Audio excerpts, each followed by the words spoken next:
My name is Connor Shirley, and for my master's thesis, I chose sport rivalries and their effect on sponsorship, marketing, and social identity. Rivalries have had a profound effect on people's lives, whether you're an athlete, fan, or employee, um, and has grown to an international billion-dollar industry. The study spotted a gap earlier or problem, and this was that sports rivalries are largely researched in intercollegiate sports, not professional. Social identity theory is largely built into the framework of the study, and social identity is the theory pretty much states pretty much helps explain why people identify with certain groups and disassociate themselves from their rival groups. The study's purpose is to synthesize and analyze a vast amount of qualitative, quantitative, and mixed method studies, and explain their effect on marketing, sponsorship, and social identity. This is a significant study because not only does it explain rivalries uh, in a deep manner, but it also does this in a direction toward sport consumer behavior. Um, which can be interpreted by various levels of professionals in the industry. Review, I found 3 dimensions and 11 elements of a rivalry. These dimensions are conflict, peer, and bias, while these elements are frequency of competition, defining moments, stars on the team, event and historical polarity, geography, personnel competition, and cultural similarity, and dominance of one team, unfairness, and cultural di difference. Social identities are involved in everyone, and each person has their own identity. And in turn, this motivates people to align with their own groups, which then can provoke them to feel more intense and accomplished about their team. Um, Marketing is involved because with the probability of many more people going to a rivalry game, this enhances and heightens the opportunity for a marketer to take full advantage by promoting and advertising their product at this event. More people means more of a loyal customer base for their company. Additionally, it is explained by the 4 Ps, such as product, place, price, and promotion. And then sponsorships can be affected negatively or positively by as fans can be swayed on the logos or titles depending on who the sponsor is associated with. This and negativity bias can play a huge role in this, which is means when a fan has a strong negative reaction to an important thing, such as a logo or a title. From this, there are 3 research questions created. 1, how do professional sport rivalries affect the 3 focus areas of the study? 2, what are the groups or individuals' feelings toward their rivals? And 3, how does marketing and sponsorship affect fans' perceptions of their rivals? Process sampling was employed for the methodology, which means that I looked for articles that could answer my research questions with rich information. Um, and I also use footnote and citation chasing. Footnote chasing is when I locate a seminal article and look at its reference section to locate additional studies. Citation chasing is when I find several articles by the same author. Um, Sports Discus was used as the database to find articles as well as online libraries such as ResearchGate and Shasta. And the publishing time was from 2000 to 2020. They excluded anything before that before 2000, and also newspapers and magazines, as I only wanted to get scholarly journal articles to and as well as a dissertation to establish credibility and validity. Top journals that were used were Journal of Sport Behavior, European Sport Management Review, and Sport Marketing Quarterly. Keywords that were used when searching for these sources was social identity theory, sponsorship, marketing, rivalries, team sports, professional sports, and consumer behavior. Once the data was collected, I collected about 40 articles. I made a table that split each article into 9 major categories: author, year, publication, title, journal, key variables, research design, methodology, validity, and reliability, and results were the 9 categories we used in the table. In addition to this, I created 2 other tables, which I will explain in the next slide. At the bottom of this slide, you can see a table that shows one example of how the table is set up. This is the same organizational setup for the rest of the 39 articles in the table. In this slide to the left, you'll see a table that splits them up by research design. So you got quantitative to the left, qualitative in the middle, and mixed methods to the right. Each check shows what research design each study had.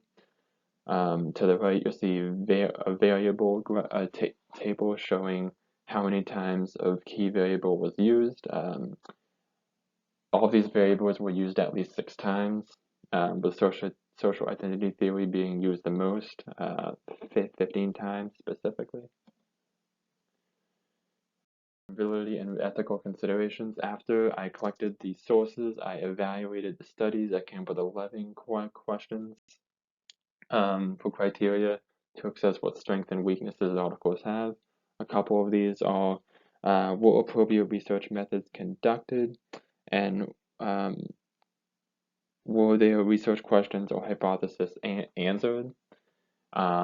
These are 2 out of the 11, but out of this, I identified one major weakness that I identified is that many of them did not discuss validity and reliability, while many of them did. At the same time, many of them did not. And in contrast, one strength that was found was that all the studies did have appropriate sample sizes and methodology, ranging from anywhere from 80 to age of 50 participants. Validity measures that were taken include articles from Sports Discus, which is a credible and trustworthy database, triangulation, which is cross-checking my information, and then peer review, which is allowing my peers to read my study and give me feedback on threats against the validity of the study, such as bias. Some ethical considerations are plagiarism, falsification, fabrication, and confidentiality. To combat this, I cited every line that came from a study. I put at the end a citing to tell the reader where this came from, and then I told the information accurately without exaggerating or manipulating any information in the study. My results, I found that rivalry games are a significant event and they differ largely from regular competition. Rivalries can cause the fans to show more effort in the pursuit of victory and motivate them, which may also increase the performance in tasks involving effort. However, this may cause more willingness of the fan to portray unethical behavior. This shows the double-edged sword of sport rivalries, that it has a positive and negative side, really, and as they can produce positive effects for people, they can also lead to unethical behavior in certain situations. Nevertheless, they have been shown to be a large drive for behavior of individuals. However, it is not the only one, such as history and status are others, and there are many others besides those 2. For question 1, while sponsorship can become a liability, a rival's team's fans could see it as bad and avoid it because it is associated with their rival team. But if it is done well, then fans can bond with that sponsor in a rivalry just like they do with the team. So sponsorships can either be positively or negatively affected, and they can also affect the brand image of many organizations because it could promote events that are both exciting and image defining. And rivalry games can utilize marketing, but it may not be needed all the time because even though an increase was found, they also found that it leveled out with the other promotions that were used and in other dimensions, such as on the weekend or nights. So it can be used, but it's better to be saved for other games But it can be used because there are many activities that can be done with marketing. With regards to social identity, a study's construct found four facets, facets of sport consumer behavior involvement, which are self-expression, centrality to lifestyle, risk, and attraction. It can help also connect people through social identities and in turn help them find groups to be a part of. This could also lead to the negative side, which is increased chances of them wanting to hurt the opposing fan, which is why it is recommended that organizers acknowledge it and control it rather than just downplaying the rivalry. In regards to question two, fans have a natural tendency to belong with a group, and in connection to this, it was found that the research that uh, fans' identification with a local team was significantly and positively correlated with the need to belong. So the fans want to feel that they are in a group together. They want to feel that they're rooting for the team in a group. They want to belong to that group. This resembles that need to belong, that fan identification. Furthermore, this can invoke a range of feelings within one's own social identity and among the intergroups and outgroups in specific groups, whether it's a threat, a joy, or a range of other emotions. Interestingly, in some cases, however, such as when a fan's team is behind their rival, the hostility directed towards their outgroups or opposing fans of the team can exceed the warmth fans have for their favorite team. So, in other words, outgroup negativity trumps in-group positivity in some cases. This shows how powerful rivals are, and when a fan's identity is threatened, this could lead to a loss of behavior, like a loss of control behavior. They could lose control over what behavior they portray, and this could lead to negative behavior such as riots. And this was found particularly in the highly identified fans, but this is not exclusive. In regards to question three, the higher the fandom, the greater the interest there is towards the rival's team sponsor. This is more evident in the highly identified fans who believe that they are an extension of the team itself because of their pre-existent strong connection already there. Additionally, the views the fans have towards the rival teams transfers to the team's sponsor, positively for their favorite team and negatively for their rival team. So teams should consider this in addition if they can gain loyal customers or if it will backfire against them. Um, in what marketing sponsorship affects sport rivalries in many ways, in both positive and negative ways. So for example, raising ticket prices and advertising are great ways to promote the rivalry game. However, giveaways may not be an effective way because the game already has a great appeal purely out of being a rivalry game.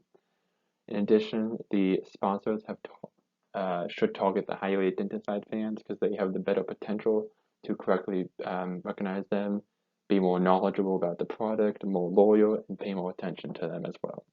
In regards to social identity, people can gain an identity with a team or multiple teams. It doesn't have to be just one, and have a wide variety of emotions depending on the situation.